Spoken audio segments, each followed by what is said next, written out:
This episode of The Arena, a Multiplatform Gaming News Podcast Extra Take, is brought to you by, well, of course, you. If you want to learn more about how you could support the show, go to patreon.com/thearena_podcast.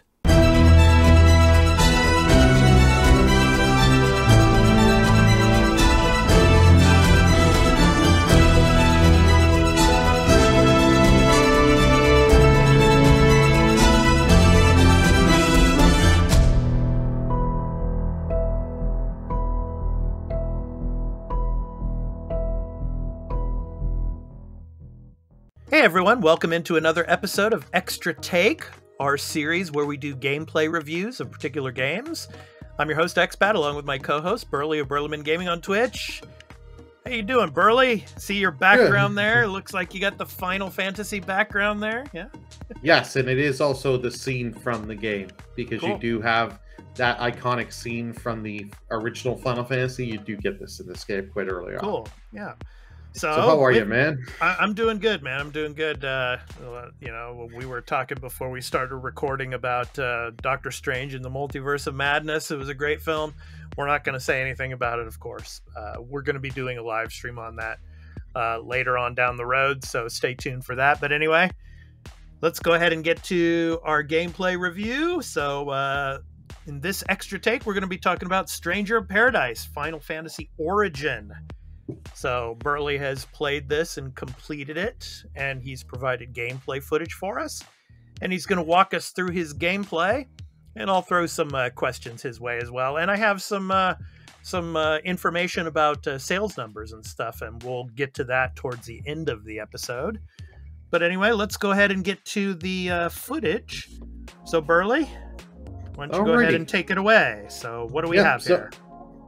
So you just see me loading into the game, and it loads in quite quick. There is a little loading. I am playing on the PS5. So right here, first things first, is I'm showing you the job system, the job trees. So I'm just showing you can buy skills within your jobs, but as you're going through jobs, you see me, I just unlocked the Paladin job. Yeah, and you just got a trophy for that too. So, nice. Yes, I may or may not have a problem on that. And, as you do have a problem, Burley, but it's a good problem. But anyway, go. As you're going through these, you'll see like the new jobs you unlock. Sometimes you need to use unlock them from multiple sets of jobs, because they do, as you see on the chart there, they have all jobs, which lists them all. But you have your basic level jobs, your advanced level, and your expert.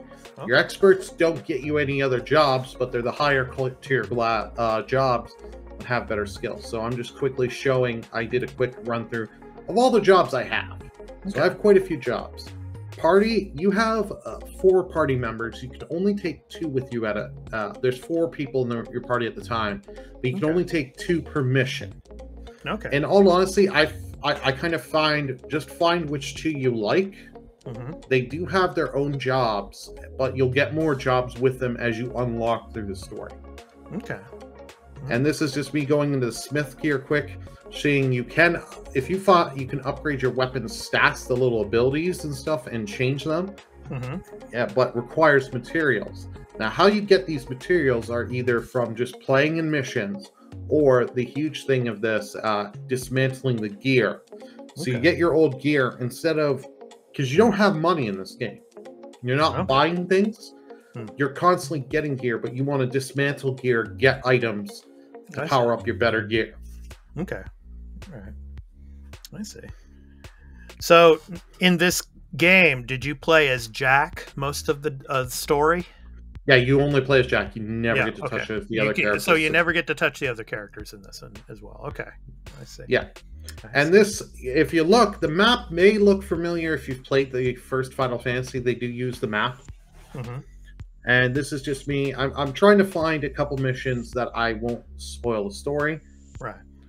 And I had too much gear, because if you have too much gear, they will say, hey, get rid of shit. Yeah. So, because they want you to pick up gear, and at the end of every mission, you get some gear or things called anima shards, which I'll go into later. Okay. So are there points in the game where you have like inventory caches where you can like just store inventory? Yeah, you'll get at some points, like with the save crystals, you can stash stuff into your box. Okay. So I don't show the box off because it's like, Okay. I'm like, I figure no one really cares to see it. I can quickly just make mention. Okay. So this is Fool's Missive 3, Chaos Shrine 2. Okay. Yeah. So yeah, it loads pretty quickly.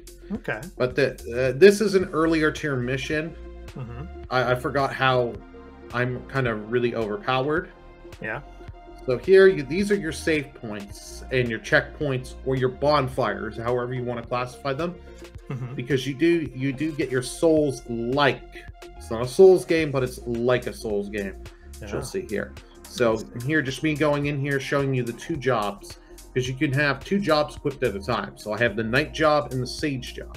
Okay. So here, I'm just going in. Mm-hmm. I'm starting to just show you basic combat, and you do have like little combos and abilities you can use. Mm-hmm. Me switching to sage, and then just showing you I could do both white and black magic. So how many weapons can you have on you at a time? 2 or 3? Well, 2 because you got 1 for each job. Okay. But you can go into the menu at any time and switch your your weapons and equipment. I see. Okay.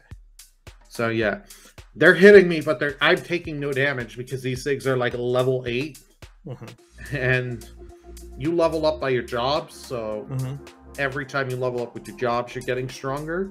Okay. So probably like my combined level with all my jobs is like I'm over in the hundreds. So these things aren't too difficult for me. Okay. And so what about what I was going to ask? What about revival? I mean, can you revive the other characters that are playing alongside of you? Oh yeah. So how you revive is potions. Potions. There's no Phoenix Downs. So unfortunately, I don't have any of my party members drop on me in any of this. But how it'll happen, you'll see them die, and they'll be down, and you can go up to them and hold the touchpad on the PlayStation controller, and it will give you the revive. But it'll cost, I think it's 2 potions or a potion. Okay. And you were playing this on PS5, right, Burley? Yes. Okay. And how was the DualSense controller with this game? DualSense was fine. They didn't really use it. Okay. So, let's see. Yeah, that's something this is something I don't like, that if you're going to put it on PS5, make use of the extra, if you're going to use the SSD, take the time and use the controller, because you do use R2 is your skill. So like whether like in the night, my 1 sword attack. So I just get out of here because I can't show everything I want. So I go to another mission. I'm doing side quests because that way, if I go in, I'm not spoiling the story. Right. Yeah. So let me, as this is going on a little bit here, let me go ahead and read. I want to read the sales numbers for this as well. This is from I'm referring to Wikipedia here. So in Japan, particularly, Stranger in Paradise Final Fantasy Origin sold 46,849 physical units in its launch week, with the PlayStation 4 version selling 28,944 physical copies, making it the best-selling retail game of the week in the country. The PlayStation 5 version was the 4th best-selling retail game in Japan during the same week, with 17,905 copies being sold. It sold over 57,000 physical units in Japan during the launch month, with the PS4 version selling over 36,000 units and ranking among the top 10 best-selling games of the month. In the United States, Stranger in Paradise was among the top 10 best-selling games of March 2022 in its launch month. In the United Kingdom, it was the 8th best-selling game in its launch week. So those are the numbers that we have from Wikipedia regarding the sales of the game. Okay. Nice. And some of the combat that we just saw, when you get enemies stunned and take down their break gauge a lot, it will you'll get the circle prompt, and what you'll do is you'll smash them and they'll crystallize. Okay. You want to do that because it increases your MP bars. And since your skills and your magic run off your MP, you're going to want a lot of MP. Yeah. So, and me just showing you can change your combos and all that and your abilities. And as you level up jobs, you gain these abilities. So you can mix and match and have different combos. Not necessarily, like you can have some physical combos for your mage type classes that you've gained from other. Okay. And then your command abilities, because I've leveled up a bunch of jobs and got different command abilities I can customize.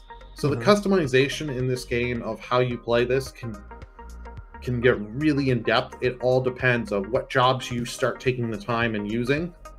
I see.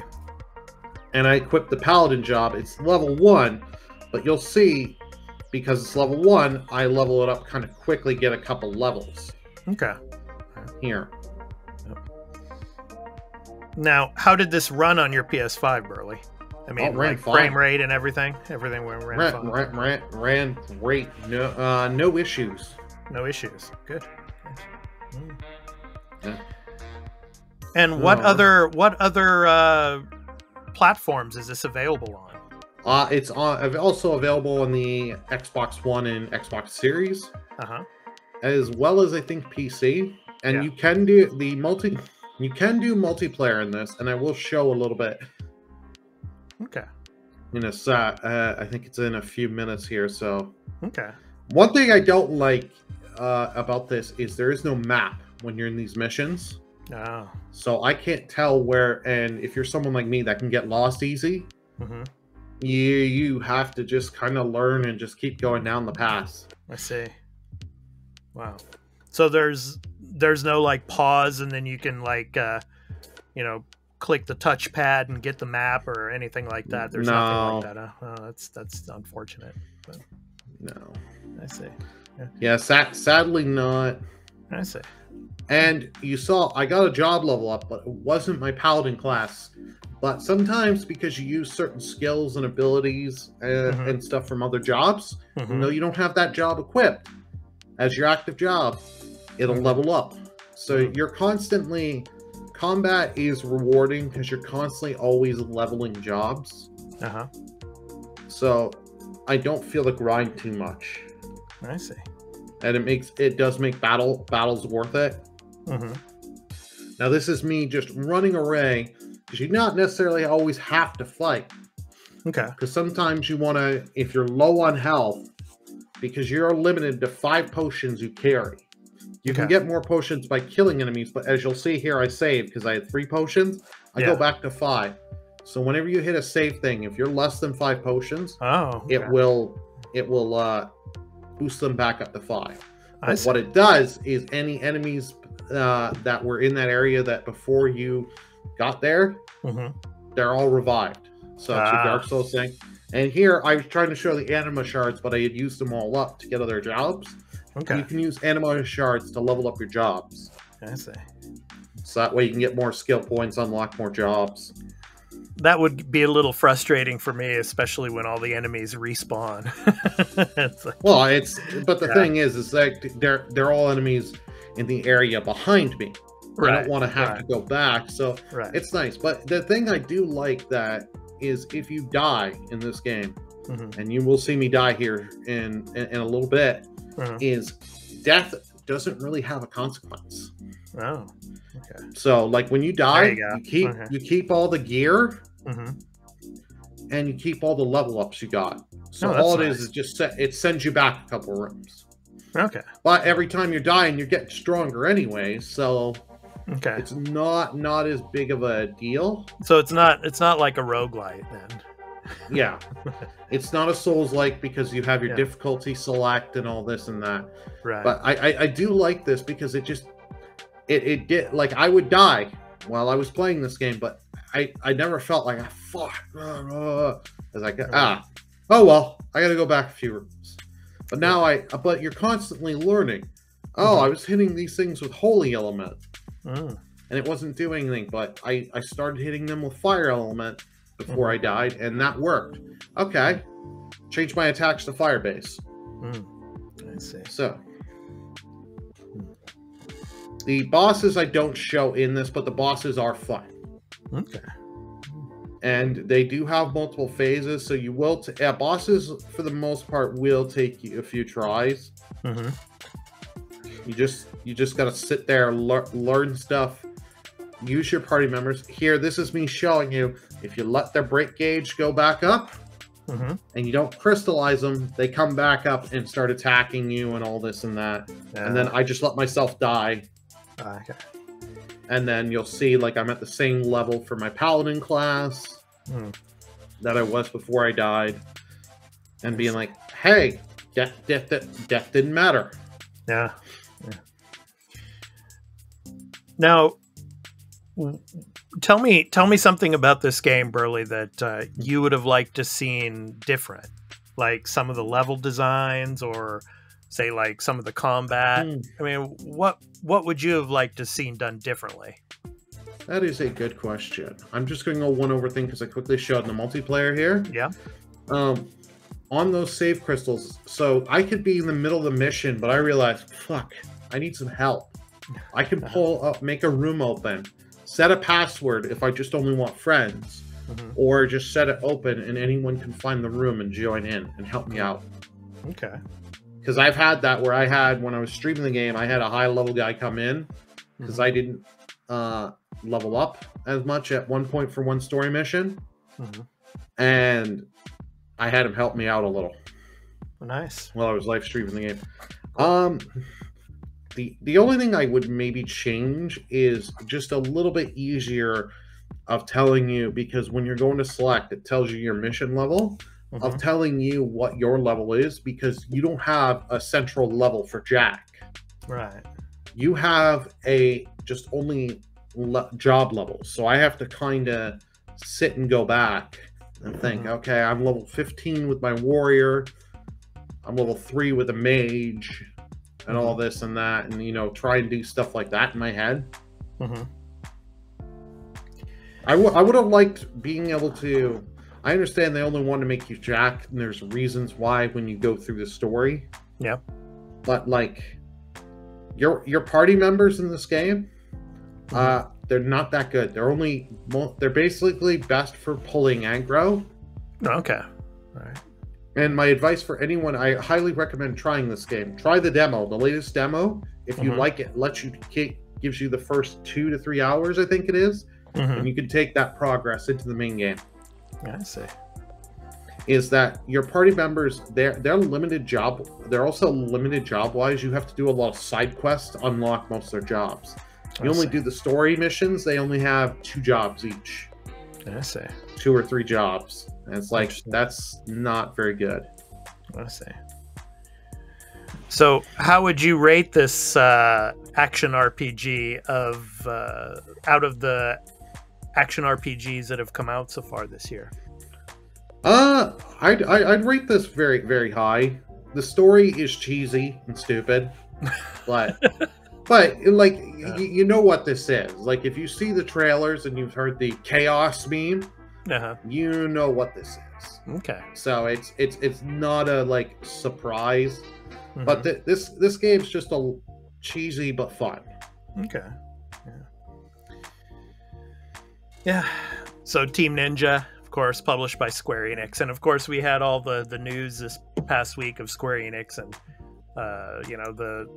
basically the dumping of their Western RPGs, selling them off. So well, it's not even just the Western RPGs; they're Western franchises.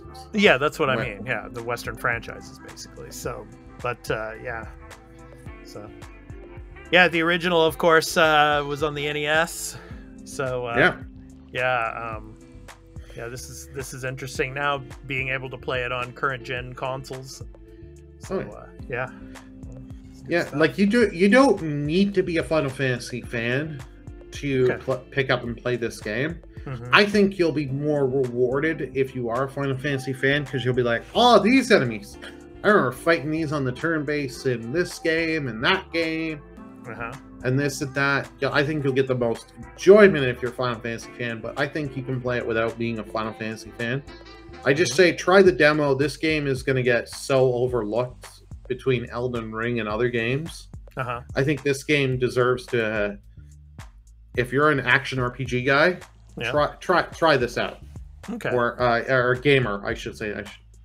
If you're an action RPG gamer, try this game out. You will not. So you would recommend the demo first before? Oh yeah, like I had played the demo before I bought the game, and how long is the demo?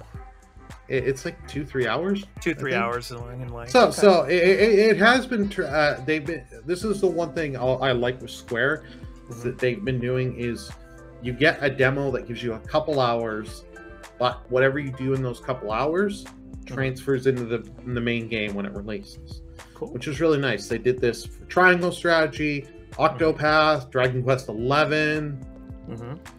This, and I know there's like one more I just can't remember off the top of my head, but it's just a nice thing to see because this is something I always champion.